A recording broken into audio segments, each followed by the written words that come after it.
a palavra de Deus traz vida para aqueles que a leem e põem em prática. E hoje nós estamos aqui mais uma vez para estudarmos a última lição do trimestre, para fecharmos o assunto mordomia cristã, que foi o assunto, o tema desse trimestre. E comigo aqui o irmão Alexandre Dantas, para concluirmos, fazer as considerações e entendermos a lição, recapitular a lição 13, que foi a lição dessa semana.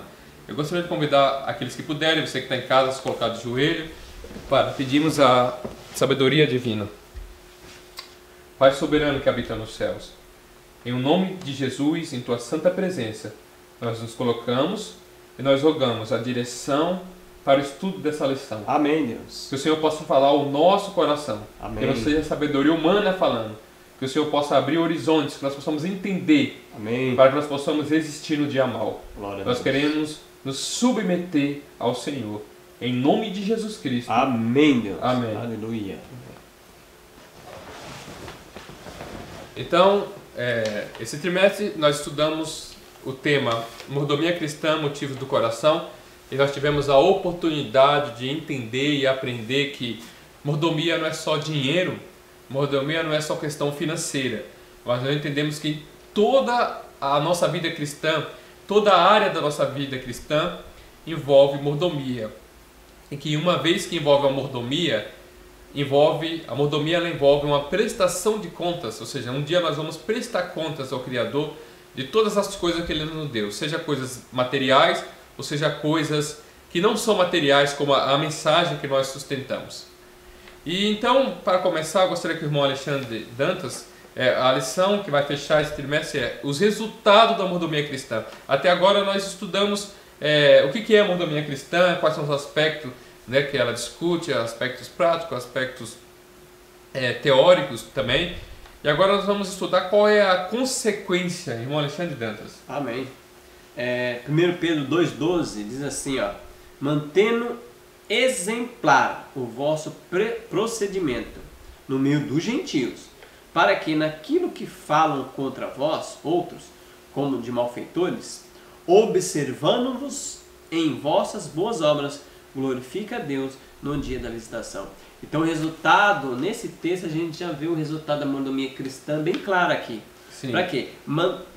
Deus nos exorta para que possamos manter o nosso procedimento exemplar, para que aquelas pessoas que dizem mal de nós vejam o nosso bom exemplo e eles glorificam a Deus no dia da visitação. Qual é o dia da visitação? O dia da volta de Jesus. Sim, e é interessante que esse que você acabou de falar, irmão Alexandre, isso é a verdadeira pregação do Evangelho. Sim.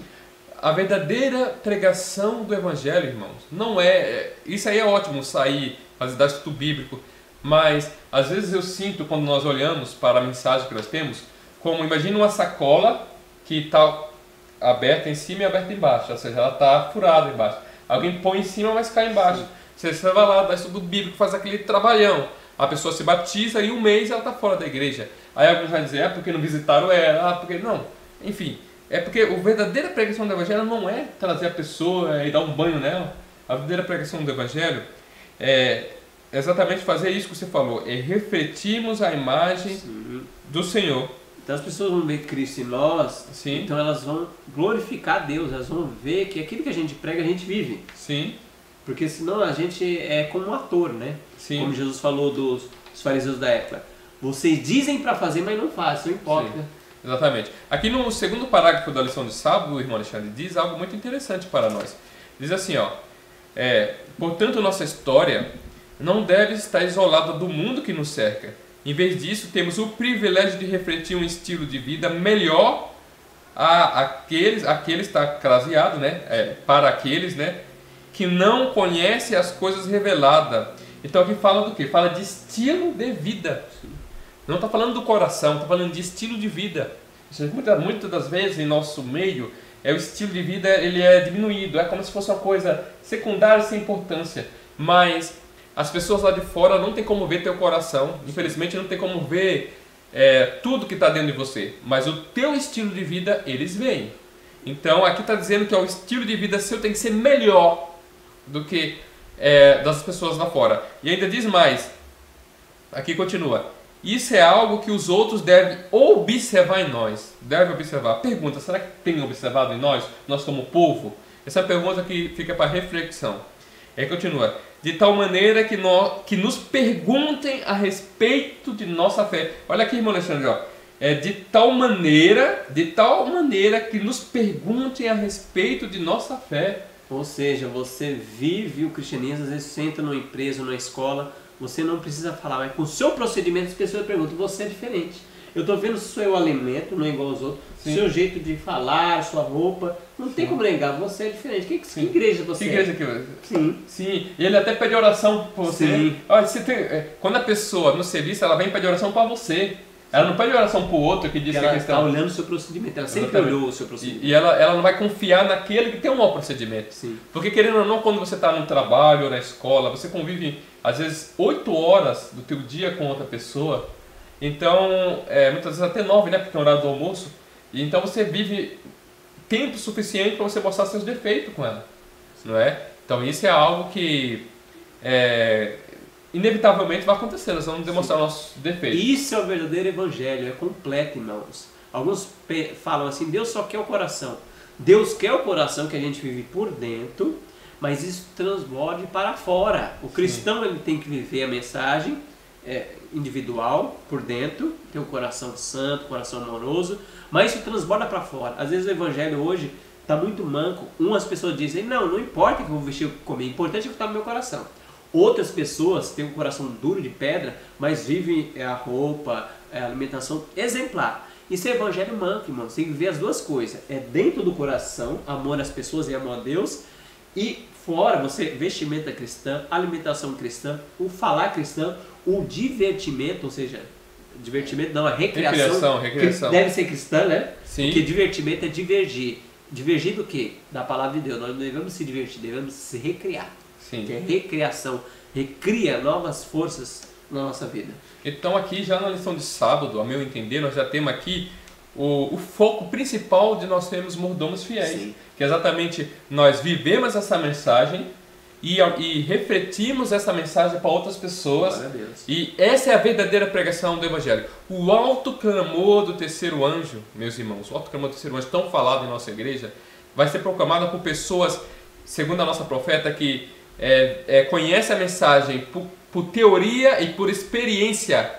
Eu já li aqui na última lição de Romanos, né, a citação, por teoria e por experiência. Você tem que estudar, você tem que conhecer a tua mensagem, a mensagem que você professa, mas você tem que ter experimentado em tua vida. Você tem que saber verdadeiramente que você pode confiar realmente nesse Deus, que Ele não vai te abandonar. Amém. Mas você já tem que ter experimentado isso, não saber que todo mundo sabe que tem que confiar em Deus. Sim. Mas quem é que deixa um emprego, por exemplo, para ouvir um chamado de Deus? A prática, né? A prática é algo que você... É espinhosa a prática, mas é algo que você aprende, você sabe. Falar é fácil, praticar, exatamente. Que aí nós vamos ver quem é o cristão.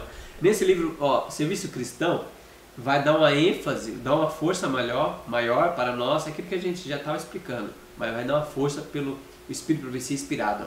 Não é somente pregando a verdade, ou distribuindo literatura, que devemos ser testemunhas de Deus. Lembremos-nos de que uma vida semelhante à de Cristo é o mais poderoso argumento que pode ser apresentado em favor do cristianismo. E que o cristão que não é fiel à sua profissão causa mais dano ao mundo do que o mundano. Misericórdia. Nem todos os livros escritos poderiam substituir uma vida santa. Os homens acreditarão não no que o pastor prega, mas no que a igreja pratica em sua vida. Com excessiva frequência, a influência do sermão pregado no púlpito é anulada pelo sermão feito na vida dos que professam ser partidários da verdade. Está no Serviço Cristão, página 26, meu deputado. Ou seja, então a verdadeira pregação, o alto clamor do terceiro anjo que nós esperamos, que nós estamos fazendo planos, a última mensagem de advertência, todo mundo fala que o último sinal que falta é a pregação do Evangelho no mundo. Eu já vi algumas pessoas falando isso. Mas essa pregação do Evangelho no mundo, em testemunha, é algo que vai acontecer do jeito que está escrito aqui. Essas pessoas que vão dar o testemunho não é pessoas que são pessoas boas simplesmente, mas são pessoas que refletem o caráter de Cristo, são pessoas que elas tomaram uma posição, são pessoas que são capazes de ser queimadas, de morrerem por essa mensagem. Amém. Quantas pessoas no passado não foram queimadas, não morreram?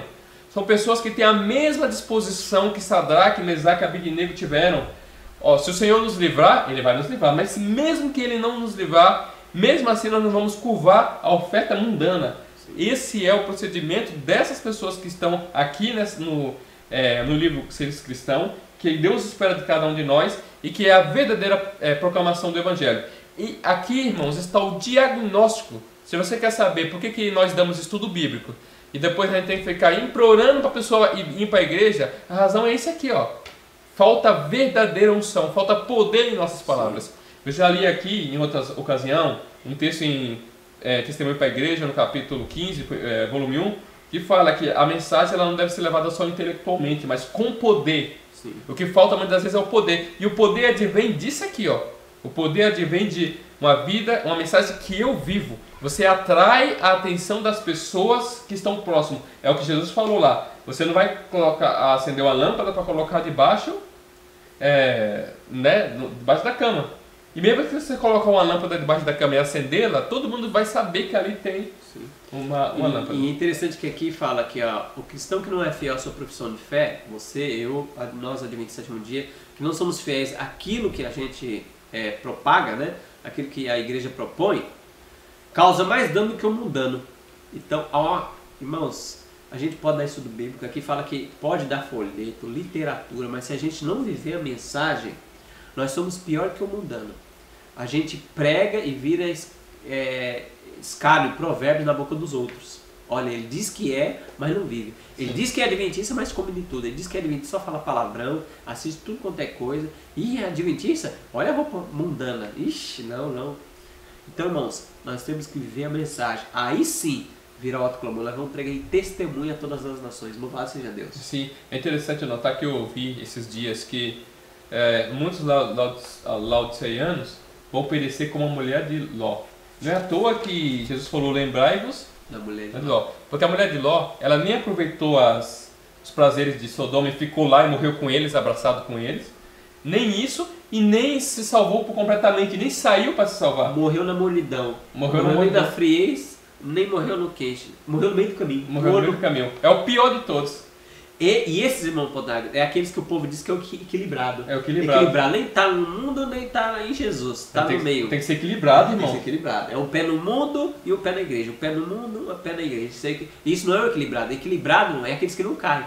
Quem está se equilibrando é que não caiu. Esse é o equilibrado. Não cair, está equilibrando. Exatamente. E é interessante que em relação à palavra de Deus, não existe meio termo, não existe equilíbrio. Em relação à palavra de Deus, ou é sim, sim, ou é não. Não. Então é assim, se você sabe qual é a vontade de Deus, um exemplo, você sabe que a vontade de Deus é que você vai para o campo, é só você ler o livro Vida no Campo e você vai entender que a mensagem de Deus para os nossos dias é saiam das cidades. Então você sabe que a mensagem de Deus é essa. Aí você fala, não, temos que ter equilíbrio, quem vai pregar para a cidade? Então isso daí está fora, isso aí não é cristianismo. Você, se caiu pragas, você vai morrer junto com o ímpio. Aliás, em relação ao livro Vida no Campo, o livro Vida no Campo, irmãos, é uma compilação. O que é uma compilação? São textos do Espírito de Profecia. E eu fiz uma pesquisa uma vez, eu descobri que o livro Vida no Campo, ele foi feito após uma das guerras. Não sei se foi a primeira ou foi a segunda guerra mundial. Ela foi feita depois de uma das guerras. Depois que a liderança da igreja entendeu, ou seja, eles viram, né, provavelmente ele deve ter visto, irmãos, pessoas fiéis morrendo com os ímpios na cidade. Por que fiéis estão morrendo com ímpios na cidade? Aí eles lembraram da citação do Espírito de Profecia e eles fizeram então uma compilação, né, para ajudar os irmãos. Talvez, então imaginando, se eles tivessem ouvido os irmãos que morreram na Segunda Guerra Mundial, os irmãos que morreram na Primeira Guerra Mundial, o século XX teve 10% só de guerra mundial, 10% do século XX foi só a guerra mundial. O resto do século XX teve guerras regionais, mas Guerra Mundial nós temos em 1914, 1918, 1939 e 1945. Irmãos, muitas vezes nós não sentimos, mas foram guerras terríveis. Morreram muitas pessoas. E dentre essas muitas pessoas que morreram muitos cristãos piedosos. Morreram muitos adventistas piedosos durante essas guerras. Mas eles morreram, infelizmente, eles não obedeceram à voz de Deus, segundo a Espírito de Profecia, no início do século XX. ela enfatizou muito, já chegou o tempo de ir para o campo. Você pode ver que no início do ministério profético de Ellen White, chegará o tempo de eu ir para o campo. No início do ministério, chegará o tempo de nós irmos para o campo. Quando a nação arrogar, isso é no início do ministério dela. Pode pegar lá todas as citações de Ellen White antes de 1888, chegará o tempo quando a nossa nação arrogar o direito de pôr um decreto. No ano de 1888 foi arrogado, né, quando eles queriam colocar, não conseguiram, foi o primeiro cerco de Jerusalém. E aí após 1888, irmãos, todas as citações de irmão White já chegou o tempo. E no início do século XX foi o que ela mais enfatizou. Quando você pega o livro Eventos Finais, no capítulo que fala de vida campestre, se eu não me engano é o capítulo 5 ou o capítulo 6, por aí, todas as citações que ela dá mais ênfase à saída da cidade são as citações do início do século XX. Ou seja, Deus já estava mostrando para ela que o século XX ia ser um século terrível. Então, Ellen White morreu em 1915, a Primeira Guerra Mundial já tinha começado. E muitos irmãos que estavam nas cidades, na Primeira Guerra, na Europa, principalmente a Europa, tanto na primeira quanto na segunda foi bem atingida, muitos irmãos que estavam na cidade morreram. Por quê? Porque eles não se atentaram para o fato dessa advertência, que o Senhor já tinha pedido. Bem-aventurados são as pessoas que ouvem. Então, em relação a essa mensagem de vida no campo, reforma de saúde, não tem que ter equilíbrio. Tem que luz conhecida, luz recebida tem que ser luz vivida. Não tem que ter equilíbrio. Tudo que você sabe que é da vontade do Senhor, você tem que fazer. Amém. Domingo, mordomia e piedade. Aí fala para nós ler aqui o 2 Timóteo 3, de 1 a 9, que diz assim, sabe, porém isso, nos últimos dias sobrevirão tempos difíceis, pois homens serão egoístas, avarentos, jactanciosos, arrogantes, blasfemos, desobedientes aos pais, ingratos, irreverentes, desafeiçoados, implacáveis, caluniadores, sem domínio de si, cruéis, inimigos do bem, traidores, atrevidos, enfatuados, mais amigos dos prazeres que amigos de Deus, tendo forma de piedade, negando-lhe entretanto o poder. Foge também deles. Então aqui dá algumas características, você pode ler na sua casa 3, 1 ao 9, dos últimos dias, os homens, né? Sim. E a pergunta é, qual a advertência de Paulo nessas passagens bíblicas relacionadas aos últimos dias do mordomo fiel? Então, há uma coisa que eu me apeguei a esse texto aí, de Timóteo, irmão Alexandre, o que se aplica a nós aí, que é tendo aparência de piedade, mas negando a eficácia. O que é negar a eficácia? Poder. O que será? Eu creio na verdade. Não, mas isso não é para mim. Sim. Eu creio nos 10 mandamentos, mas nós só vamos guardar na volta de Jesus. Hoje não tem como. Não tem eficácia. Não tem isso eficácia, mesmo. Não tem poder. Exatamente isso. Então, essa falta de eficácia vai se demonstrar principalmente para a ruína de muitos na hora que os juízos caem sobre a terra, na hora que as provas vão ser provas terríveis. Sim. Quando nós lemos, por exemplo, no livro Conselho sobre Regime Alimentar, lá fala que é impossível aos que dão rédea solta ao apetite obter vitória na carreira espiritual. Então, por exemplo, nós estamos hoje nesse tempo. A eficácia da verdade não vai ter em nossa vida, porque se a gente não vive uma mensagem que Deus já falou que é impossível se você não faz a reforma de saúde, então não tem. E no verso 5, você viu, Putar, que esses homens que você está citando aí, negando o poder, fala que foge deles, é para fugir deles. Então, irmão, se você conhece algum irmão que diz crer numa coisa e não vive, ou às vezes ataca, ou às vezes é contra a mensagem, não crê no poder de Deus 100%, foge desse, irmão. Andem com pessoas que crêem na vitória, que crêem que Jesus é todo poderoso, que crêem que Jesus tudo pode. Anda com essas pessoas. Porque a palavra de Deus diz assim, que ao contemplar nós somos transformados. Sim. Se a gente contempla só pessoas, não tem como vencer, não, isso é só na volta de Jesus, então nós vamos vencer só na volta de Jesus, irmão. Infelizmente, isso não vai acontecer, nós vamos se perder. Isso é balela de Satanás, tem que vencer e fazer as reformas aqui na terra, porque nós estamos na adaptação para o céu. Isso é justiça comunicada, temos que ter a justiça comunicada, é Deus que dá-nos o poder, e Ele faz isso por nós, faz em mim e por mim. Louvado seja Deus. Aqui no livro, tem um livro bem interessante da nossa profeta, Ellen White, A Santificação. O livro Santificação é um livro muito bonito de ler, é um livro com palavras que vai no fundo da alma. E aqui na página 11 dessa versão, está no primeiro capítulo do livro, está no subtítulo O Tempo Probante, diz assim, ó: no verão, ao olharmos para as árvores de distante floresta, todas vestidas de um lindo manto verde, não podemos distinguir as árvores sempre verdes das outras. Só para contextualizar para alguns irmãos, Ellen White está se referindo lá nos Estados Unidos às florestas temperadas, né?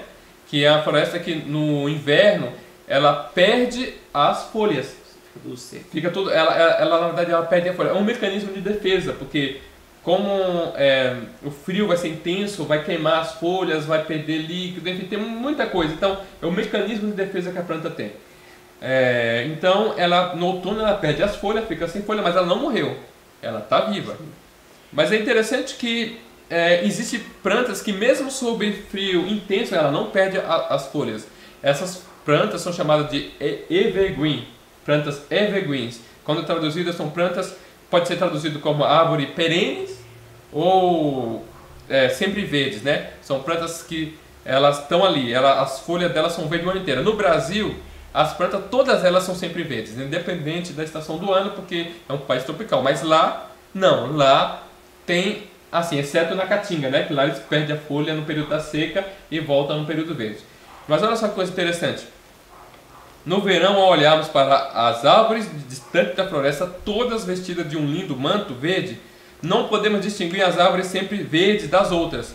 Mas quando se aproxima o inverno e o gelo as envolve em seu gélido abraço, despojando as outras árvores de sua bela folhagem, as sempre verdes são prontamente discernidas. Uma delas é o pinheiro, muito comum nesses lugares frios. Assim será com todos os que andam em humildade. Vamos lá, característica: humildade, desconfiados de si mesmo. Irmão Alexandre, principalmente das nossas opiniões, né? Eu acho que isso não tem nada a ver. Olha só, confiados em si mesmo, mas apegados tementes à mão de Cristo. Enquanto aqueles que confiam em si mesmo e se fiam da perfeição do seu próprio caráter, perde seu falso manto de justiça, enquanto submetido às tempestades da prova. Os verdadeiramente justos, que sinceramente amam e temem a Deus, cobrem-se do manto de justiça de Cristo, tanto na prosperidade como na adversidade. Renúncia própria, sacrifício pessoal, benevolência, bondade, amor, paciência, tudo isso são frutos diários produzidos por aqueles que estão verdadeiramente ligados a Deus. Então, irmãos, aqui é muito sério isso aqui. O tema da lição dessa semana é consequências, quais são os resultados da minha mordomia. E o resultado da minha mordomia, irmão Alexandre, é no tempo da angústia que vai vir sobre a terra, que já está vindo, eu permanecer fiel. Muitos vão retroceder, muitos vão dar o jeitinho brasileiro, vão transgredir com o jeitinho brasileiro. Mas não vai ter jeito. Não vai ter jeito, vão para junto com os ímpios. Mas os fiéis, eles vão ser como essas árvores, vai ser uma ou outra fiel. Amém. E, irmãos, você que é sempre bom nós termos um exemplo do passado para você verificar como vai ser o futuro. Se você quer entender como vai ser o futuro, mesmo em nosso seio, no seio adventista, leia o livro da Casa Publicadora, Mil Cairão ao Teu Lado. É o livro que conta a história de um soldado de Hitler que era fiel a Deus. E ele verdadeiramente era fiel a Deus. E muitos pastores, membros, morreram na guerra. Foram lutar, pegaram arma, tiraram a vida de outro. Mas ali na Alemanha, ele foi fiel. Ele jogou a arma fora durante a guerra inteira. Ele não transgrediu o sábado, não transgrediu as leis alimentares, mesmo em uma época sem fartura. Nós temos um exemplo de Desmond Doss, que tem um filme, Desmond Doss, Até o Último Homem. Tem um livro, ou seja, são pessoas que, enquanto o outro estava transgredindo, dando desculpa, estamos em tempo de guerra, estamos em tempo disso, as pessoas foram fiéis ao princípio. Isso mostra como vai ser no tempo final, a mesma coisa. Vão ter poucas pessoas se levantando pela mensagem. Então foram pessoas piedosas, né? Sim. Então esses dois irmãos adventistas que você citou, Protágoras, eles, se eu não viver, eles pregam contra mim. Sim. Por quê? Eu estou vivendo no Brasil, em bonança, em liberdade religiosa e tal, Sim. e eu transgrido os mandamentos. Eu não vivo a mensagem de saúde, Eu às vezes tenho vontade de ter uma arma, querer matar alguém. E os irmãos na guerra, que ali é a lei marcial, se eles desobedecessem, eles eram mortos. Comeram, como o Demonsdorf.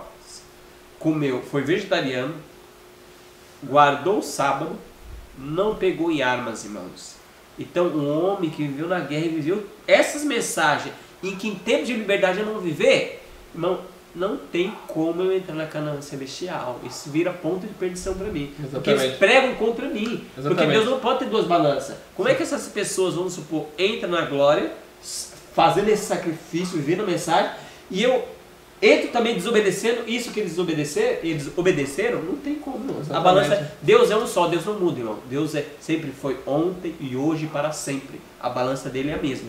Exatamente. Se nós seres humanos somos assim, né? Se você for olhar bem, irmãos, como nós olhamos para a história, né, dos grandes heróis da fé, pessoas que se entregaram a Cristo, nenhum deles eram perfeitos. Você vê que o próprio Paulo fala que Elias, Tiago fala isso, que Elias era sujeito às mesmas paixões que nós.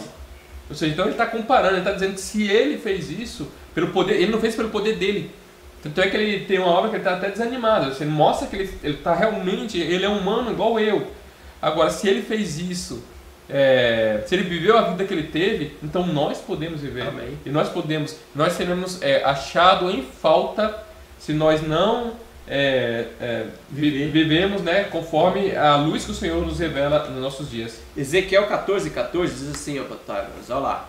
Ainda que estivesse no meio dela, esses três homens, Noé, Sim. Daniel e Jó, eles pela sua justiça salvariam apenas sua própria vida, diz o Senhor Deus.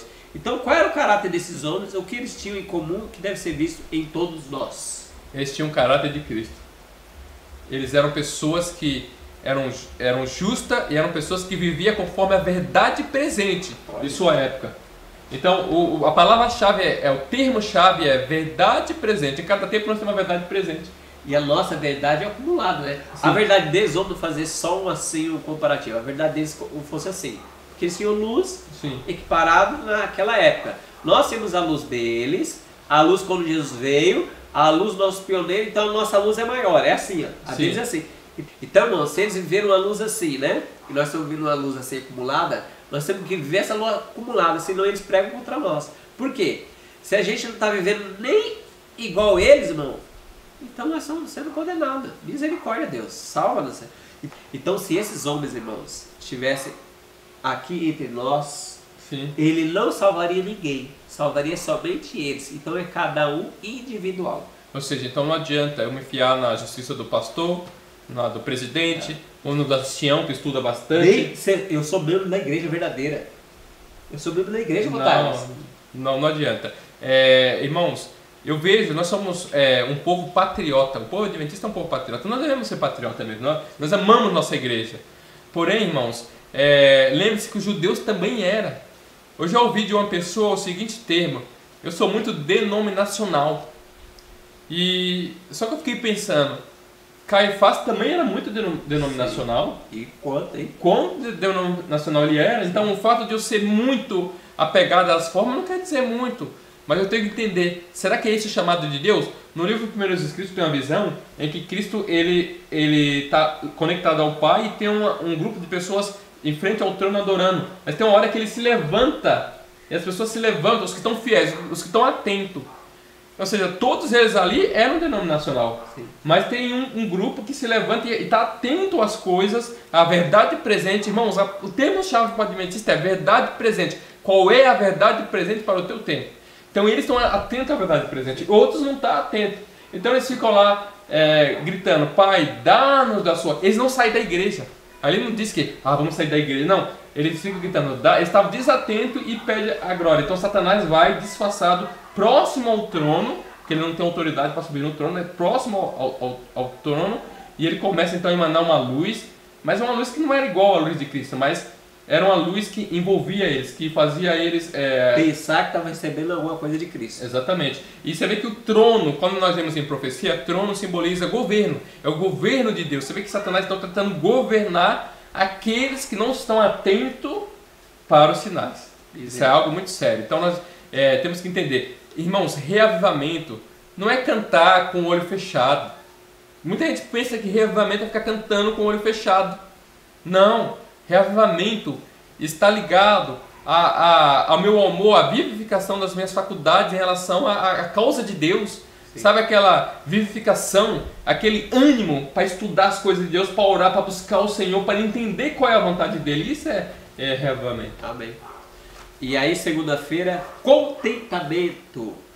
Filipenses 4:11 diz assim, ó: digo isso não por causa da pobreza, porque aprendi a viver contente em toda e qualquer situação. A pergunta para nós é: se devemos estar contentes em toda e qualquer situação, qual deve ser a origem principal desse contentamento? Qual a origem? Isso aí, essa pergunta, para responder essa pergunta, nós podemos ler aqui no livro Orientação da Criança. No livro Orientação da Criança, nós temos aqui a mensagem da nossa profeta, Ellen White, e ela vai nos dizer então a origem desse contentamento no capítulo 10, a resposta para essa pergunta aí. O livro é Orientação da Criança, capítulo 10, está bem no começo. Aqui nessa versão está a página 79. Diz assim, ó: a felicidade depende da obediência. Então, contentamento, a gente pode colocar aqui felicidade, contentamento, depende do quê? Da obediência. Obediência, olha só. A vontade de Deus é a lei do céu. Então, qual foi a lei que Satanás se levantou no céu? A vontade de Deus. A lei do céu é a vontade. Nós temos os 10 mandamentos, mas nós sabemos que os 10 mandamentos eles estão transcritos para a nossa... E a vontade de Deus. E a vontade de Deus. E a vontade de Deus no nosso contexto, né? Sim. Que, por exemplo, lá no céu, coisas desse tipo. Então, o profeta fala que a lei do céu foi adaptada para nós. Para a nossa situação. Pessoas caídas. Caídas. A vontade... Então, a lei que Satanás se levantou e falar que nós não precisamos de uma lei é a vontade de Deus.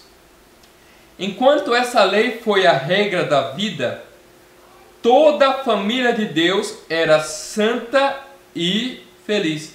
Mas ao ser desobedecida a lei divina, então fora introduzido as inveja, o ciúme, a luta, e uma parte dos habitantes do céu caiu.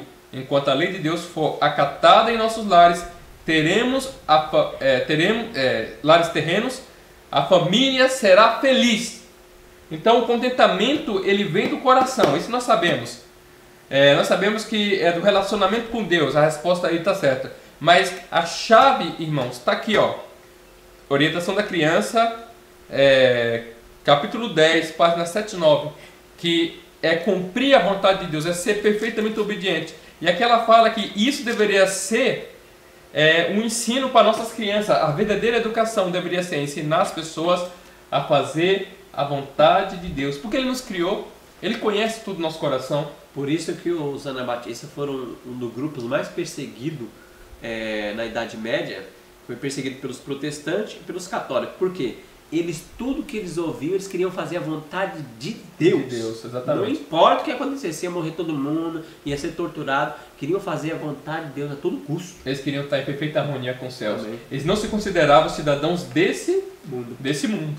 Então, aqui diz assim, ó: as crianças serão mais felizes, muito mais felizes, sob a devida disciplina, do que se deixarmos fazer o que os seus impulsos não educados sugerem.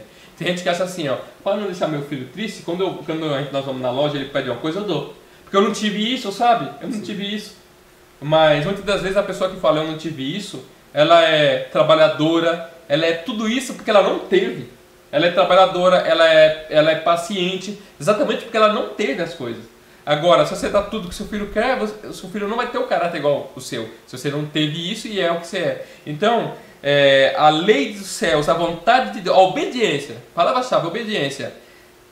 Irmãos, isso aí é a palavra-chave para quem quer ser feliz. Se você quer fazer um bom tratamento contra a depressão, vou falar algo revolucionário aqui contra a depressão. Obedece a Deus. Mas não obedece com tristeza, não obedece assim, vou ter que obedecer. Não.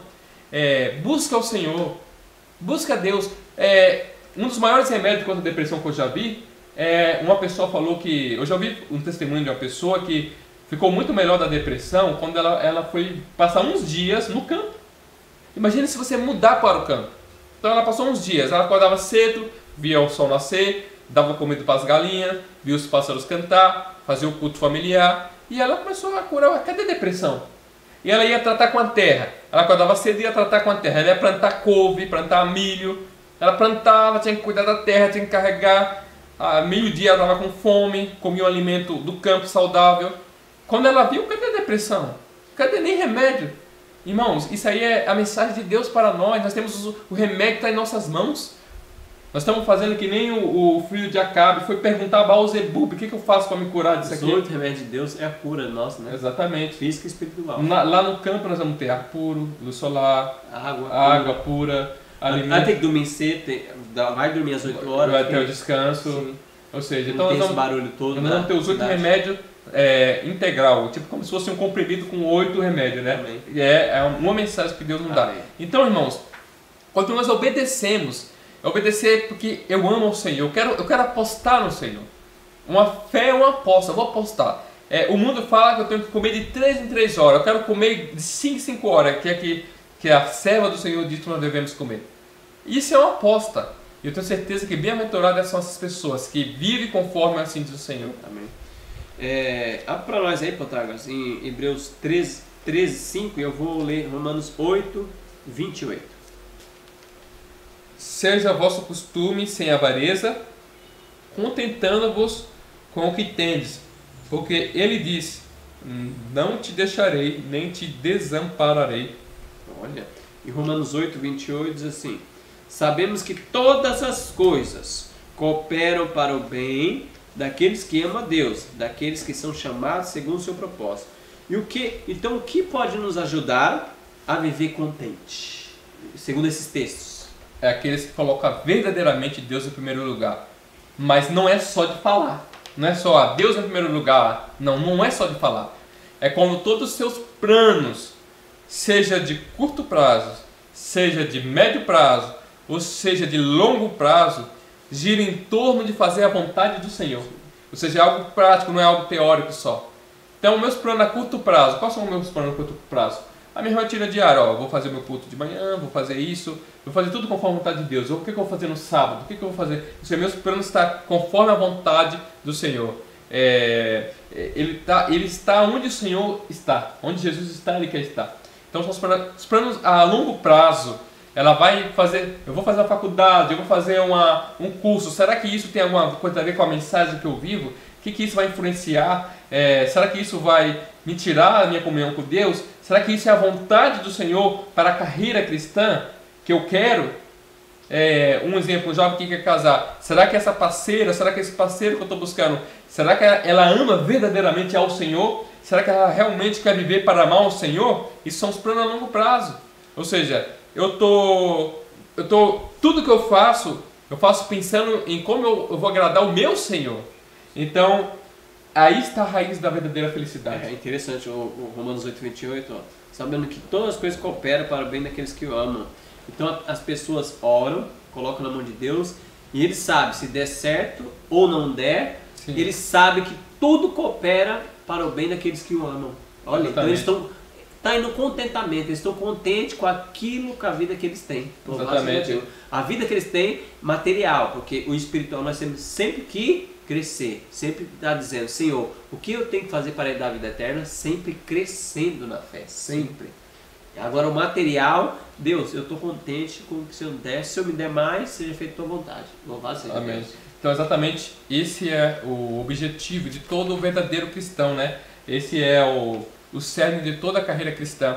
E nós entendemos que a última geração, o povo de Deus que vai receber o selamento, o povo de Deus que verdadeiramente testemunha o alto clamor, são pessoas que muitas vão ser queimadas vivas, muitas vão ser martirizadas, mas apesar de tudo isso, são pessoas que por dentro elas são alegres, por dentro elas são felizes.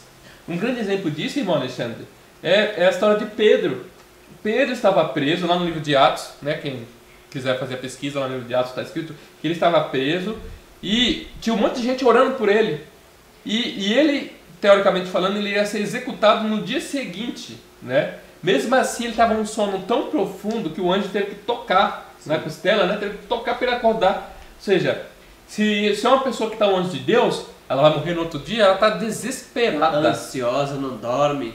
Se não vê a hora passar, ou parece que, enfim, é algo assim, é algo estranho. Mas Pedro estava dormindo no sono como um anjo, não é? Pedro estava dormindo nesse texto aqui. Tudo coopera para o bem daqueles que amam a Deus. Ele verdadeiramente tinha encontrado o mesmo Pedro que tinha negado a Cristo em uma situação semelhante. Ali mostra uma evolução da vida cristã. Esse mesmo Pedro é o Pedro que lá na frente ele demonstra perante todo o universo a regeneração. Amém. Irmãos, isso que o universo espera de cada um de nós. Que nós possamos, nós não estamos fiados em nossa própria justiça. E se você é uma pessoa que muitas das vezes olha para si mesmo e se desanima, não se desespere, meu irmão. Mas você tem um Deus, nós temos um advogado, Jesus, que intercede por você. Amém. Para que ele estenda a tua mão, ele estenda a mão dele para a tua mão, e você se agarre. E como Pedro, quando estava afundando, salve-me, Senhor, ele vai te salvar. E você vai fazer como Pedro, ser testemunha fiel. E quem sabe até ser um mártir por essa mensagem. Amém. Aí terça-feira fala confiança. Provérbios 3, verso 5 diz assim, ó: confia no Senhor de todo o teu coração e não te estribes no teu próprio entendimento. Então, qual a mensagem fundamental para nós nesse texto, meu protagonista? Aqui fala algo muito interessante. Não te estribe no teu próprio entendimento. Irmãos, o que é o entendimento? Vamos pensar aqui, só para vocês entenderem a profundidade desse texto. O entendimento, irmãos, é assim, ó. Alguém está me oferecendo um emprego aí de 5 mil reais e eu estou desempregado. É loucura eu deixar um emprego desse? É loucura. Meu entendimento está dizendo que é loucura, é um entendimento humano, não é? Mas o texto diz para confiar no Senhor. O texto diz para confiar no Senhor. Sadraque, Mesaque e Abednego, eles seguiram a risca. Onde já se vê uma coisa dessa? Você jogado numa fornalha e que procedimento é esse? Mesmo que o Senhor, se o Senhor quiser me livrar, ok, se o Senhor não quiser, irmãos, o teu entendimento muitas das vezes vai trair você. O teu entendimento fala que talvez o conselho melhor às vezes é transgredir o mandamento de Deus. O teu entendimento muitas das vezes vai dizer que você contar essa mentira, você costuma mentir, é a melhor coisa a fazer para o bem de todos. Mas o texto diz: confie no Senhor, não te estribe no teu entendimento, porque o teu entendimento pode te trair. O teu entendimento diz assim, ó, que se você virar vegetariano estrito, você vai ficar doente. Você vai ficar doente, os seus ossos vão ficar fracos. O teu entendimento fala que se você deixar de beber leite, você vai ficar com os ossos fracos. É o seu entendimento. Mas confie no Senhor, que você vai ser mais que bem-aventurado. Amém. E aqui em Isaías 55, verso 9, diz assim, ó: porque assim como os céus são mais altos do que a terra, assim são os meus caminhos mais altos do que os vossos caminhos, e meus pensamentos mais altos do que os vossos pensamentos. Então, o pensamento e o caminho de Deus é mais alto do que o nosso. Não queira colocar, irmãos, partículas humanas na obra de Deus, no caminho de Deus. Nós vamos se estrepar, sim, nós vamos cair. Às vezes Deus fala para fazer uma coisa no evangelismo, como a gente tem que evangelizar as pessoas, no serviço cristão, e nós pegamos coisa mudando que está dando certo lá no mundo e trazendo para a igreja, para dizer, agora que está dando certo no mundo, vamos fazer aqui na igreja. Irmão, não faça isso. O caminho de Deus é mais elevado que o caminho do mundo e dos homens. Vamos seguir o assim do Senhor, Bíblia e o Espírito de profecia. Amém.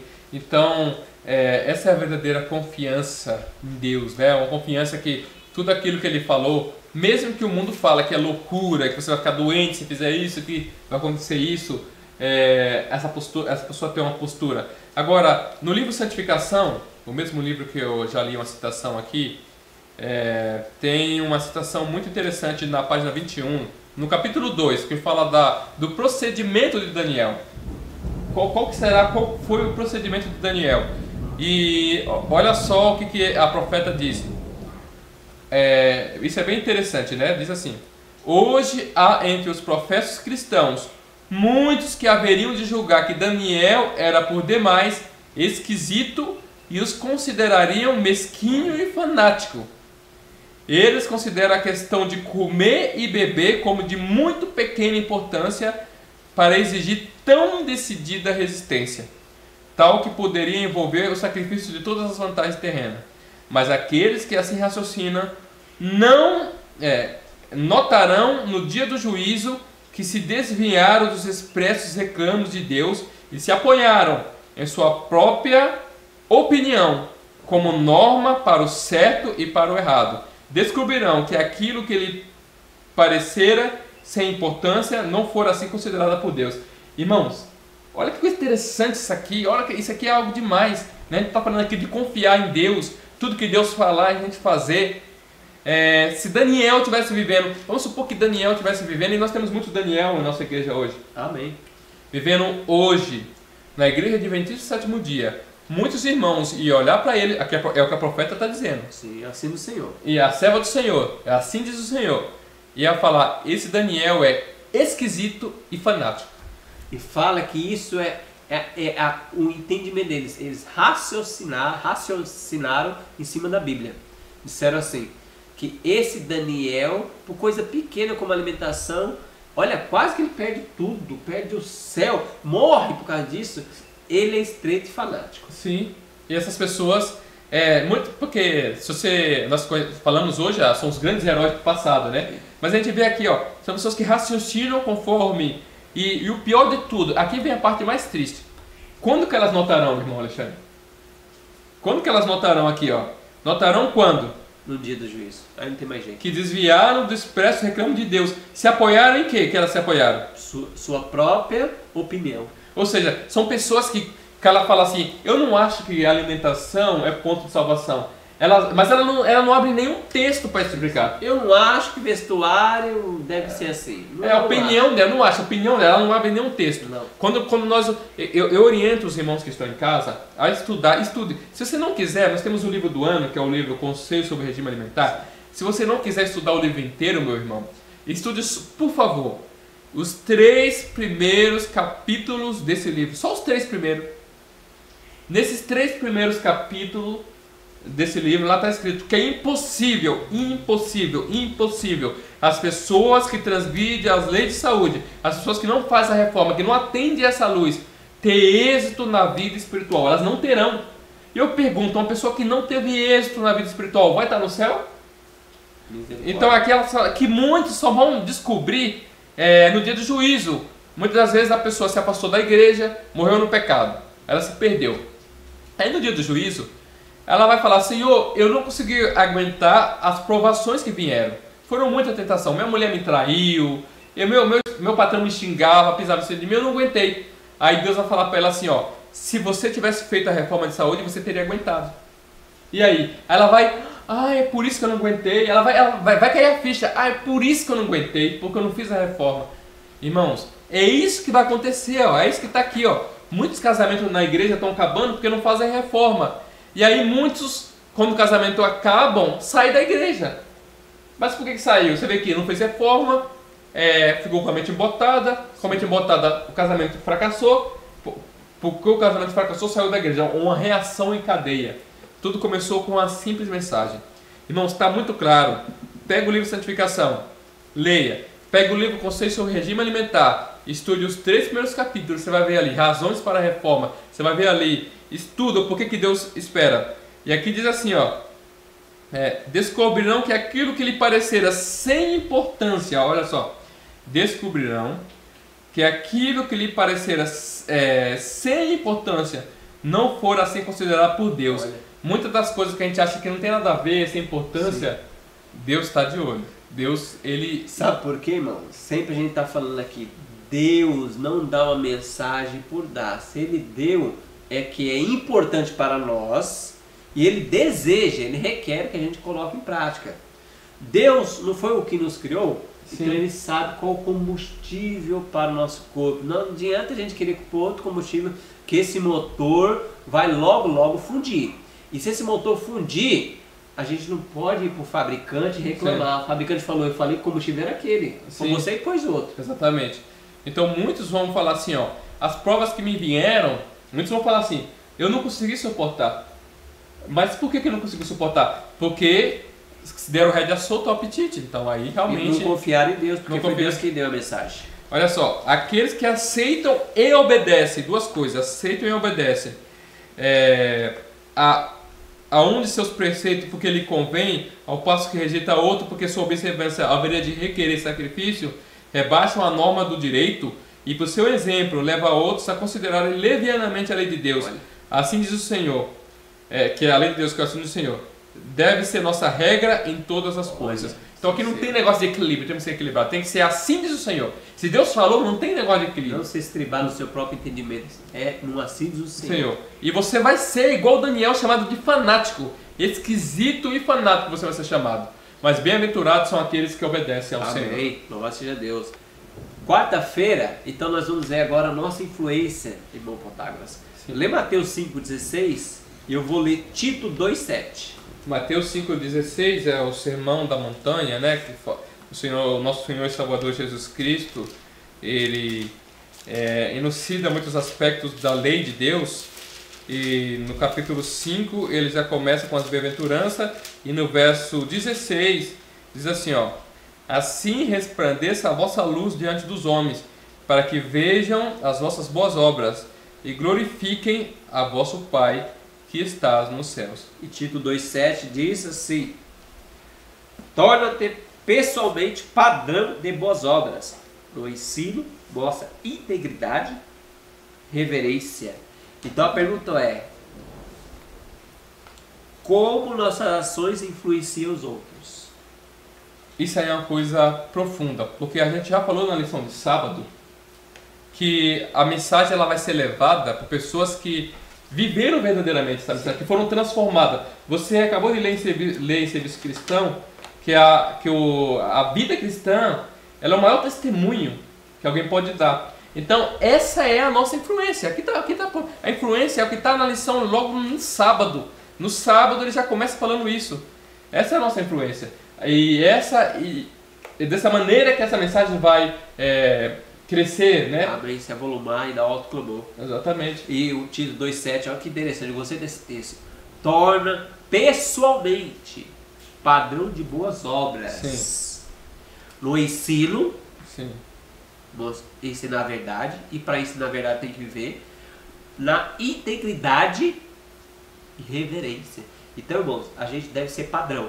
Se nós dizemos que nós, da Igreja Adventista Sétimo Dia, somos o povo de Deus, povo peculiar, povo especial de Deus, então nós temos que ser padrão para os evangélicos e outras religiões. O que nós temos que ser padrão? Boas obras, ensino, integridade e reverência. Bom, nós temos que ser isso aqui, padrão entre os outros, para que eles vejam e a gente prega que nós somos da verdade e eles vejam, eles são da verdade mesmo. Olha, eles vivem. Ou seja, muito de nós batemos no peito, Adventista do Sétimo Dia, para dizer que nós somos o povo, a nossa igreja é a igreja verdadeira, a única igreja verdadeira. Nós batemos no peito. Só que a nossa justiça não excede a justiça dos outros que estão à nossa volta. Nós estamos na zona de rebaixamento. Ou seja, as pessoas, nós arrumamos maneira de condescender com o mundo, mas nós batemos no peito. Não, nós somos a igreja verdadeira. Nós estamos na igreja verdadeira. Louvado seja Deus. Irmãos, se realmente, como o irmão Alexandre falou aqui, se nós somos o povo verdadeiro, a nossa justiça tem que exceder. Será que a nossa justiça tem excedido a justiça dos menonitas? Será que tem excedido? Será que os menonitas moram no campo, têm alimentação, são temperantes?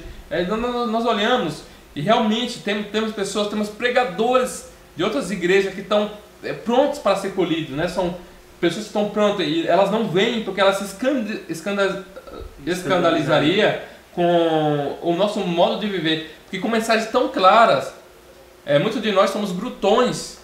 E com a mensagem, com a luz que nós temos. E aí, só para dar um reforço do que você falou, que são os menonitas e tal. Ó, Evangelista 110, só um trechinho aqui, ó. O Senhor não opera agora no sentido de trazer muitas almas para a verdade por causa dos membros da igreja, que nunca se converteram, do que uma vez se converteram, mas extraviaram-se. Então o Senhor não traz as pessoas para a igreja porque nós damos mau testemunho. Se essa pessoa viesse para a igreja, ela ia achar estranho. Extraviar. Ela ia se extraviar. Então, isso é algo muito ruim. Se nós vivemos, ou seja, então, qual é a melhor estratégia de evangelismo? Aqui está falando de estratégia de evangelismo.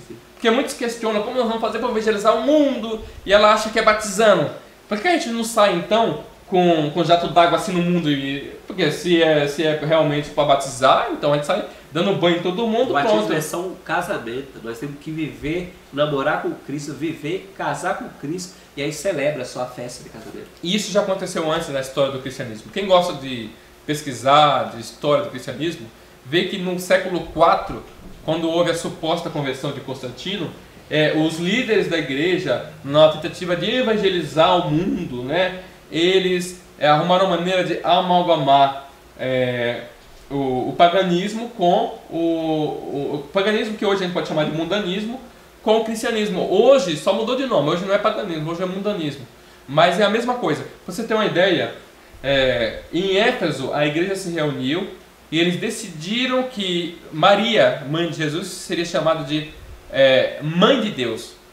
E é interessante que quem estuda história sabe que em Éfeso, ali tinha uma deusa chamada Diana, Diana dos Efésios, que era chamada de Mãe dos Deuses. Olha só, Mãe dos Deuses. Ou seja, então foi só uma troca. A Mãe dos Deuses, que é Diana, agora vai ser Maria. E vai ser a Mãe de Deus. É uma maneira de eu converter o povo de Éfeso. Então você vai em cada lugar. O romanismo, a igreja romana, a igreja católica, ela sempre se adaptou à divindade do local do catolicismo. Então, por exemplo, quando nós vamos, os colonizadores espanhóis, que ao colonizar o México, eles tinham ali um espírito ruim, chamado alguma coisa a ver com Guadalupe, um espírito ruim. E eles proibiram as pessoas de adorar, mas eles não deixaram de adorar. Então eles falaram, não, Guadalupe, essa deusa que vocês adoram, é Maria, a Nossa Senhora de Guadalupe. Nossa Senhora de Guadalupe. Então é a mesma, vocês podem adorar, é Maria. E aqui no Brasil nós temos a divindade local, a Aparecida. Então é que você achou no Rio, a Aparecida é Maria. E aí você vai em cada local que tem um deus local, tem uma deusa, né, no sincretismo baiano religioso, Iemanjá, essa deusa que eles adoram, nada mais é que Maria também. Para eles é Maria. Sim. Então você vê que Satanás inspirou esses líderes a ter essas ideias para converter o mundo. E eles continuam no seu paganismo e eles acham que estão convertidos, acham que estão salvos. Então se inventam coisa para tirar influência. E o evangelismo mesmo é mais poderoso com a nossa influência. Página 110 também, no evangelismo, outro texto. Houvesse, porém, os crentes da verdade, falando para nós adventistas, purificado seu coração pela obediência à mesma que é a verdade, tivesse eles sentido a importância do conhecimento da polidez das maneiras nas obras de Cristo, onde uma alma se salvou, teria 20. Exatamente. Olha que coisa, irmão. Então o verdadeiro evangelismo é a gente viver a mensagem. Quando a gente viver, um dos exemplos, irmão, é uma das igrejas que mais cresce no Brasil. Sabe qual que é? Uma igreja que não evangeliza. Não tem rádio, não tem televisão e não dá folheto. Igreja Congregação Cristã no Brasil. É uma igreja que mais cresce. Por que eles crescem? Mas eles evangelizam bastante, né? Pela influência. A roupa deles são diferentes. A música deles atrás são diferentes. Eles têm um procedimento que você vê. Sim. Eles têm união entre os irmãos. Quando eles vão construir a igreja, eles constroem rápido. Todo mundo das outras igrejas vem e constrói. Então, isso é uma influência. Por isso que isso atrai as pessoas. Sim. Dá um bom testemunho e aí evangeliza. Lá não sorteia liquidificador, máquina de lavar? Não há sorteio. Se você for na minha igreja, você vai ganhar um tal brinde. Não há brinde. Não há sorteio? Não há sorteio. Então, irmãos, isso é uma tristeza muito grande falar disso. Às vezes a gente fala, vamos fazer evangelismo, vamos dar sorteio de coisas. Que tristeza, irmãos, que falência espiritual. Falência espiritual. Irmãos, é a mensagem com poder. O que traz as pessoas é você abrir a boca para pegar a mensagem com poder. Mas esse poder não vem de você, vem de Deus. Amém. Mas só vai vir se você viver a mensagem. Só vai vir se você dar a cara a tapa por essa mensagem. Então a gente está trocando, irmãos, o poder do Espírito Santo por objetos do mundo. Sim. No dia que você parar de sortear, ele não vem mais. É simples.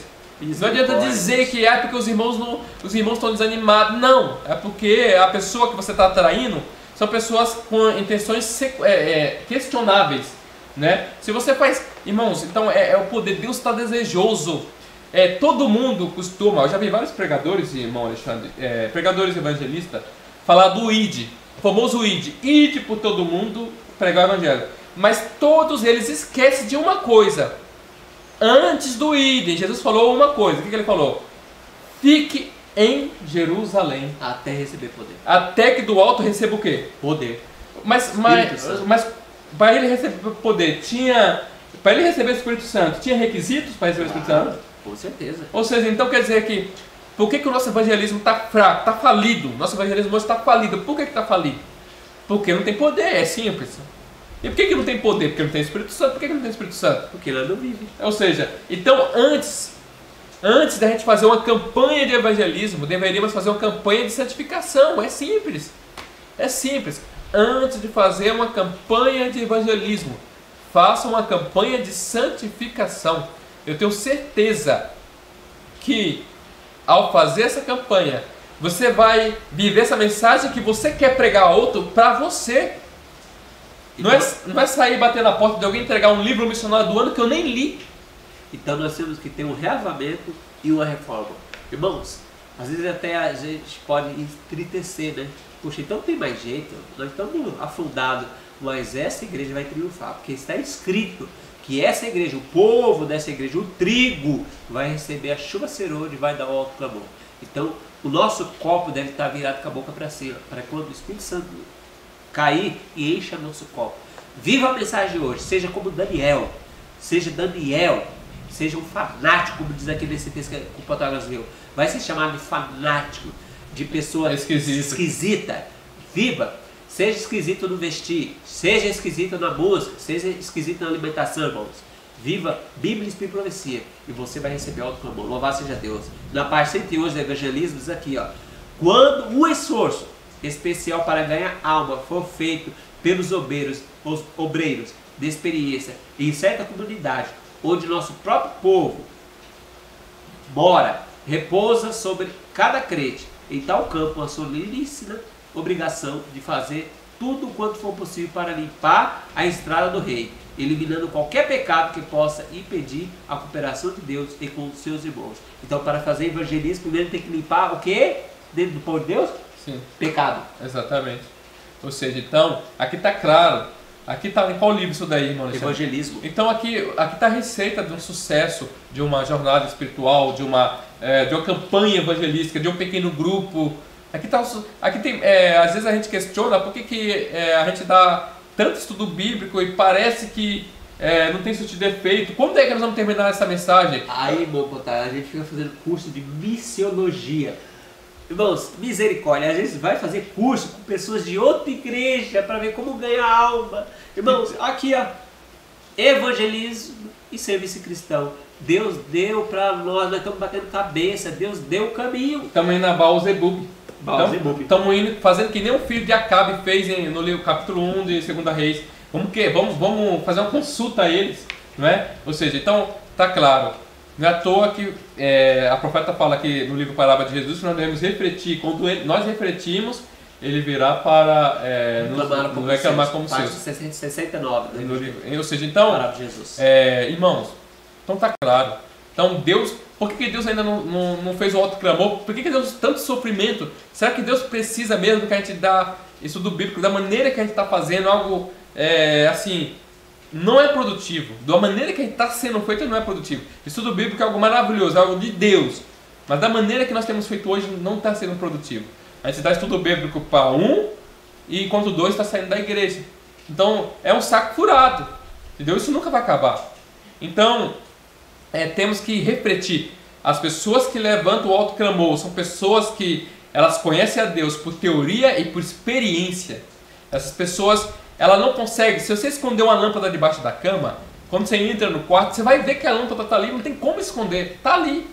Então é a vida, é o caráter, diz que a glória de Deus vai encher a terra, e a glória de Deus é o caráter das pessoas, transformada, refletindo o caráter de Cristo. Sim, assim como Moisés, quando ele desceu do monte, o rosto brilhava, essas pessoas vão brilhar. Amém. A mente, o rosto, as palavras, são pessoas que todo mundo vai querer desabafar com elas, vão grudar na orla dela, né? E vai querer, eu quero servir a esse Deus. Sim. Irmãos, é isso que está faltando. E aí você não vai precisar correr atrás das pessoas, as pessoas vão correr atrás de você. Amém. E eu gostaria, irmão Alexandre, de ler aqui, no livro Parábola de Jesus, na página 40, esse texto bem interessante, que diz assim, ó, na página 40, a Bíblia tem sido expoliada de seu poder e vemos a consequência do abaixamento do tom da vida espiritual. Então aqui fala da relação da palavra de Deus, a pregação e o tom da vida espiritual. Nos sermões de muitos púlpitos de hoje, não há aquela divina manifestação que desperta a consciência e dá vida à alma. Irmãos, não é tua palavra eloquente que faça com que os irmãos se convertam, que os irmãos entendam a verdade presente. Não é isso. Não é piada no púlpito? Não é isso. Pode contar a piada mais engraçada para abrir a mente. Não, quebrar gelo. Isso, é quebrar o gelo. Não é isso. Aqui está claramente, ó, nos sermões de muitos púlpitos de hoje, não há aquela divina manifestação que desperta a consciência e dá vida à alma. Os ouvintes não podem dizer, porventura não ardia em nós o nosso coração quando pelo caminho nos falava e quando nos abria as Escrituras? Há muitos que estão clamando pelo Deus vivo e anseiam a presença divina. Teorias filosóficas ou composições literárias, embora brilhantes, não podem satisfazer o coração. É como eu tô com fome, vou chupar um sorvete. Não vai. Daqui a pouco você vai estar com fome, não vai adiantar nada.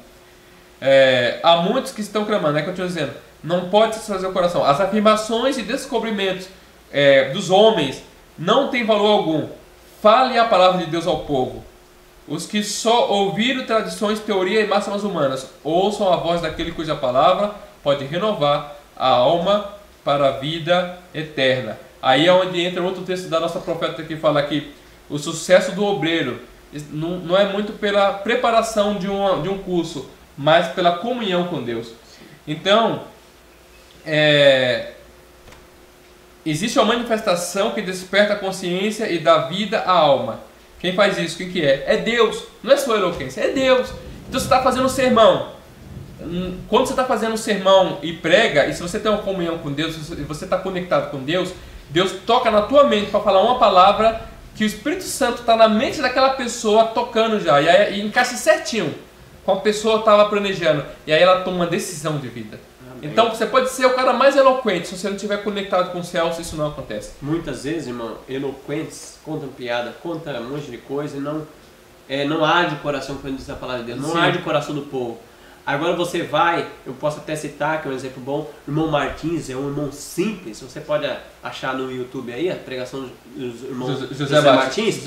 Irmão, são pregações, é um irmão simples, não tem faculdade, não tem muito letramento, mas é poderosa as mensagens dele. Você pode ver que milhares de pessoas são convertidas através daquele irmão. E ele pega simples com Bíblia e o Espírito de profecia. Sim, exatamente. Louvado seja Deus. Ou seja, então aí você começa a ver que não precisa de muito. E isso não quer dizer que é errado fazer um curso, isso não quer dizer que é errado estudar. Exatamente. Então a nossa influência, o título dessa lição é a nossa influência.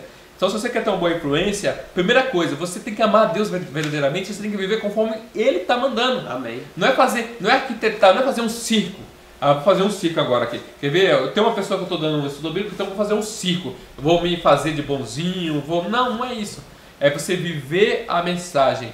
E o Espírito Santo se encarregará do resto. Amém. E obviamente, até você viver a mensagem, é o Espírito Santo que opera em você. Então você tem que se submeter a Ele e falar, Senhor, eu quero ser transformado. Eu quero exalar o perfume maravilhoso de Jesus. Para onde eu andar, as pessoas sentir esse perfume e falar, que é isso? Por que disso?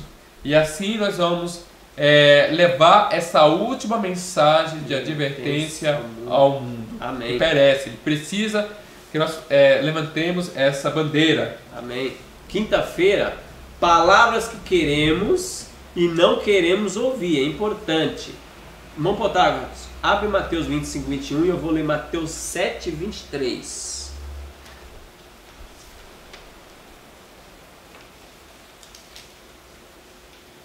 Mateus capítulo 25, verso 21, que é o sermão profético, que nosso Senhor Jesus pregou, e diz assim: E o seu Senhor lhe disse, bem está, servo bom e fiel, sobre pouco foste fiel, sobre muito te colocarei, entra no gozo do teu Senhor. Em Mateus 7, 23, então direi explicitamente, nunca vos conheci, apartai-vos de mim, o que praticas a iniquidade. Então, palavras que queremos e não queremos ouvir. Qual é a palavra que nós vamos ouvir? Qual é a nossa palavra que a gente vai ouvir quando a gente viver? O que a gente viver? Então, a pergunta é, quais são essas frases e que cada uma delas significa para nós? Essas duas frases, uma está em oposição à outra. A primeira que a gente leu em Mateus 25 está falando de alguém que era fiel. E a gente falou várias vezes nessas lições, nesse trimestre, sobre o mordomo fiel. E ali todo bom mordomo fiel vai ouvir no final, né, que fosse fiel no pouco, sobre muito te colocarei. É o governo do universo. O Senhor vai nos colocar no trono dele. Nós vamos, junto com Deus, nós vamos andar pelo universo, nós vamos estar para sempre com o Senhor. Essa é a herança dos santos. Agora, o outro texto está em oposição. Como nós lemos no livro Santificação, essas pessoas que raciocinam conforme o que elas acham que é coisa pequena, deixar comer no intervalo, comer essa coisa, é coisa pequena isso daí. Não tem nada a ver. Isso aí não tem nada a ver. Essas pessoas descobrirão, aqui está escrito, eu acabei de ler, no juízo, que Deus não achou que era pequeno. Ele achou, mas Deus não achou. Então o mordomo infiel aqui vai receber o que não viveu a mensagem, vai receber essa palavra. Jesus vai dizer explicitamente, claramente, nunca nem vos conheci, vós que pratica iniquidade. Iniquidade é pecado. Então as pessoas estavam vivendo só a capa, mas estavam vivendo em pecado. Esse texto é bem claro, irmãos. Que quem estiver vivendo em iniquidade, não tiver vencido suas tendências herdadas e cultivadas para o mal, vai ouvir explicitamente isso que Jesus falou. Não vos conheço. É isso mesmo. E é interessante que o texto, essa lição de quinta-feira, ela começa... Como é que ela começa? Olha só. Somos estrangeiros e peregrinos. Como que é um peregrino em uma terra estranha? Como que é um peregrino? Eu já fui fazer viagens para outras cidades, fiquei em pousadas, fiquei em outros locais. Como é a pessoa que não é dali? Como que ela age? Ela pode... Por que eu fui para lá, para essa cidade e não fiquei na minha casa? Porque eu não sou dali. Então eu não tinha casa. Eu estava na casa de outra pessoa. Então é interessante. Aqui no livro de 1 Pedro... Livro de 1 Pedro, no capítulo 2... Eu estou usando a versão fiel, Almeida Fiel... capítulo 2, verso 11, tem um verso anterior ao verso áureo dessa semana. Nós lemos o verso áureo falando do viver honesto, né? Não foi esse o verso áureo? E nós temos o verso anterior, e que nos identifica, nos relaciona com a lição de quinta-feira. Diz assim, amados, peço-vos como a peregrino e forasteiros. Então, como que deve andar um peregrino e forasteiro? Que vos abstenhais das concupiscências carnais que combate contra a alma. Ou seja, então como vive um peregrino e forasteiro conforme esse verso aí? Ele se abstém. Olha, se abstém. Se abstém das paixões carnais. É exatamente o que está aqui no início da lição. E o verso seguinte, que é consequência do verso 11, que é o verso áureo, que diz assim, tendo o vosso viver honesto entre os gentios, para que naquilo em que fala mal de vós, como de malfeitores, glorifique a Deus no dia da visitação. Isso aqui, eu vou dar um exemplo do que está escrito no verso 12. Vocês sabiam que nós conhecemos os valdenses, né? O valdense é um povo formidável, que evangelizava, que pregava. Muitos adjetivos positivos nós temos em relação aos valdenses. Mas vocês sabiam que a maior parte dos escritos valdenses se perderam e que tudo que nós sabemos sobre os valdenses vem dos seus inimigos? Não é algo estranho, Alexandre? Tanto elogio, e a maior parte do que nós sabemos, relato deles, vem dos seus inimigos. Porque eles viveram. Ou seja, eles viviam tão apegados à mensagem que até os seus inimigos eram obrigados a reconhecer. Eles reconheciam seu escrito, eles viviam assim, assim, assim. Eles são temperantes, eles eram reconhecidos como um povo temperante, como pouco. Eles viviam na montanha, não viviam no meio das cidades. Eles eram pessoas que toda a vida deles eram para projetar em relação à vontade do Senhor. Ou seja, o que significa? Que os inimigos deles testemunhavam positivamente deles. Amém. E aí nós temos toda a mensagem que nós conhecemos hoje sobre o Valdense. E os inimigos nossos da nossa fé adventista, será que está falando positivamente de nós? Será que eles podem dizer isso? Será que eles podem dizer, não, isso? os adventistas são... Nós somos contra a doutrina deles, mas eles vivem uma bênção, eles vivem, são temperantes, são homens e mulheres que se vestem cristã, as músicas deles são diferentes. Será que eles podem dizer um amém de nós, irmãos? Uma coisa boa? Será? Sim. É interessante que você deu o exemplo da congregação, e você falou de música.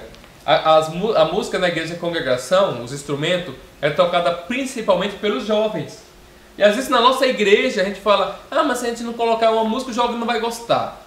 Se a gente não colocar uma música mundana no púlpito, igual muitas das vezes nós temos colocado, o jovem não vai gostar. Infelizmente, mas lá, quem é que faz a música? Não são os jovens? Estamos sem desculpa. Estamos sem desculpa perante Deus. Sem desculpa. Tem um texto aqui, ó, Testemunho para a Igreja, volume 1, página 417. Aí está a maior ilusão que pode afetar o espírito humano. Essas pessoas creem que são justas, quando estão erradas. Julgam que estão fazendo uma grande obra em sua vida religiosa. Mas afinal, está falando de Mateus 7 que a gente leu, né? Sim. Mas afinal, Jesus arranca sua cobertura de justiça própria, porque elas disseram, em teu nome eu fiz isso, em teu nome eu fiz aquilo. E apresenta vividamente diante deles o verdadeiro quadro da sua própria condição. Em todos seus erros e deformidades de caráter religioso, são achados em falta quando é para sempre demasiado tarde para suprir as carências. Deus providenciou meios para corrigir o errante. Todavia, se os que erram preferem seguir o próprio juízo e desprezam os meios ordenados por ele para corrigir e uni-los na verdade, serão levados à posição descrita pela palavra do nosso Senhor acima citada. Não vos conheço. Então Deus deu hoje, está dando poder para que a gente possa vencer a deformidade de caráter. Se a gente não vence, nós vamos ouvir essa frase, não vos conheço. Por quê? As pessoas estão andando com sua própria justiça própria. Eu acho isso, eu acho aquilo. Eu sou bom porque eu vou na igreja, eu sou bom porque eu devolvo o dízimo, mas viviam em iniquidade, não venceram a deformidade de caráter. Misericórdia, irmãos. Isso é algo que nós paramos para pensar e nós vemos que a gente hoje é uma geração de cristãos que costumamos dar desculpa, né? Sim. Sobre uma coisa nós estamos campeão, eu sempre falo isso, dar desculpa nós estamos campeões. Aí a gente dá desculpa para tudo, isso é aquilo, nós somos Laodiceia, nós somos Moro. Mas... somos de Romanos 7, não tem jeito. Sim, nós somos campeões na desculpa. Mas o Senhor quer nos fazer mais do que vencedores. O Senhor Deus quer nos... mais do que fez com que os outros, né, como você falou, mais do que foi com os valdenses, mais do que foi com os anabatistas, mais do que foi até com os pioneiros adventistas. O Senhor quer que nós sejamos verdadeira testemunha, que nós possamos ter esse entendimento, que nós possamos submeter a Deus para para que Deus nos transforme. Então, irmão Protágoras, a gente às vezes até fica um pouco desanimado, né, de ver tanta coisa, a gente era para viver e não vive. Sim. Só que louvado seja Deus que vai ter um povo que vai subsistir no dia do Senhor. Sim. Apocalipse 6,17 diz assim, ó, porque chegou o grande dia da ira deles. E quem é que pode suster? Quem pode subsistir? Apocalipse 7 descreve quem vai subsistir. Quem é que vai subsistir? Sim. São 144 mil. Ó, 144 mil que vai viver como? Eles vão viver, está em Apocalipse 14 também, dizendo sobre eles, que vão viver o caráter semelhante ao de Cristo. Eles vão ser 140 íntegro, irrepreensíveis diante do trono de Deus. Amém. Então a pergunta, quem é que pode subsistir? Sim. Os 144 mil e vai subsistir. É o povo da última geração. Então eu e você possamos ser esse povo, em nome de Jesus. Aqui no livro, mesmo livro Santificação, é um livro que tem bastante citação vinculado a esse tema que estamos estudando. Tem um título aqui, um caráter irrepreensível. Daniel foi submetido, na página 21, Daniel foi submetido às mais severas tentações que pode assaltar os jovens de hoje. Contudo, foi leal para com a instrução religiosa recebida na infância. Ele estava cercado por influências que subverteriam aqueles que vacilassem entre o princípio e a inclinação.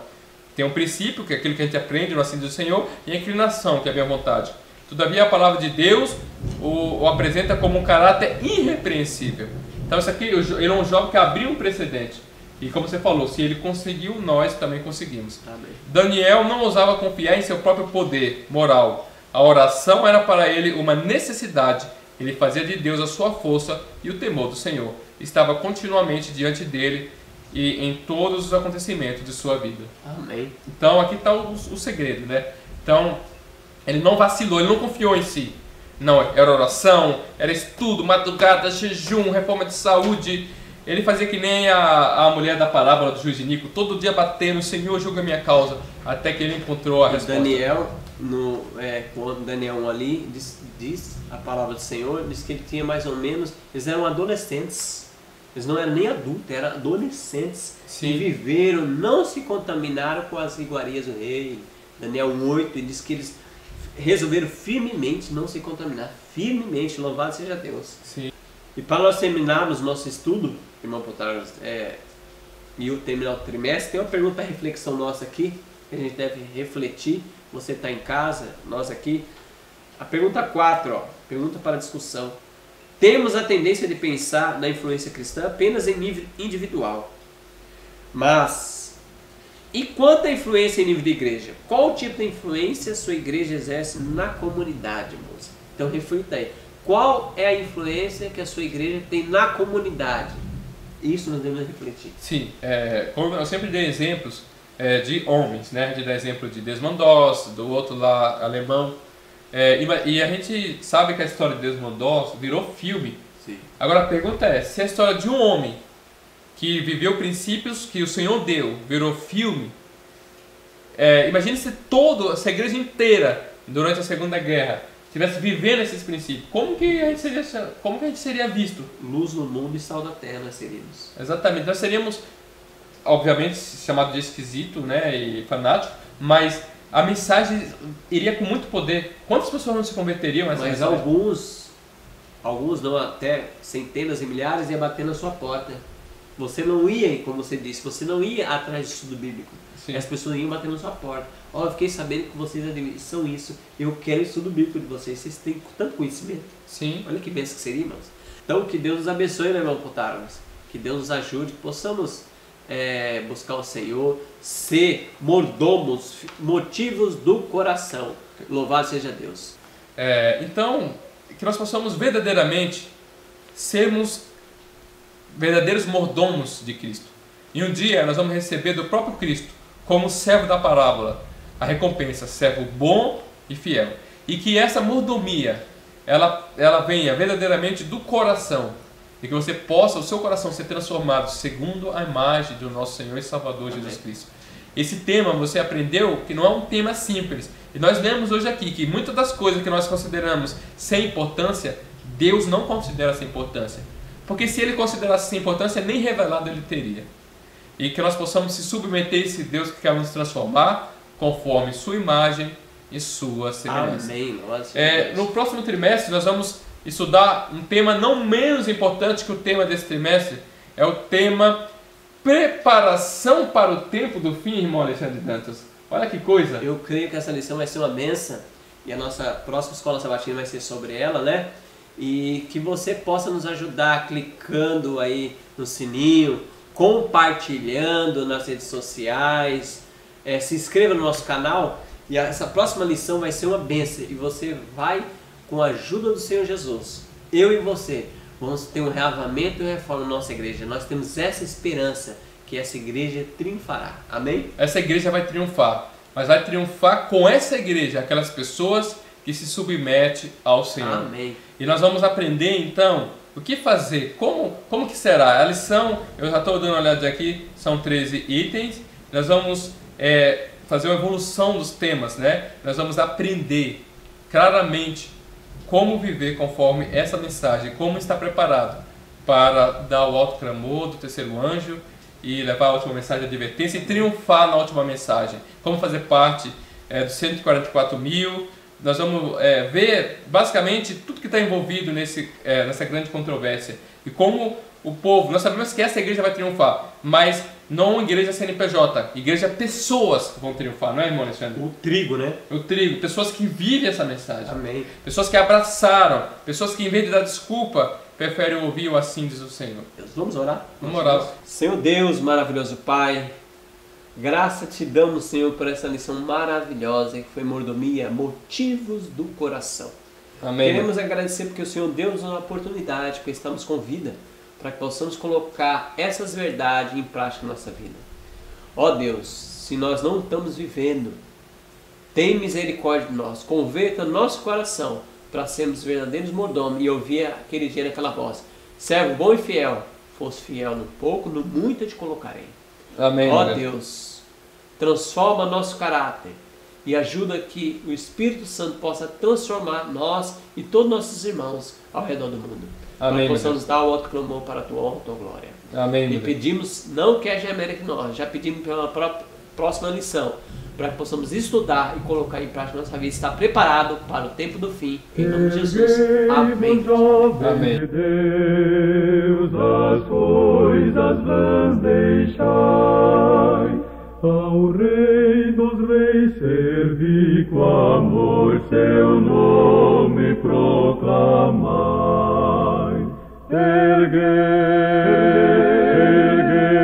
Erguei-vos, Cristo chama já, erguei-vos, jovens,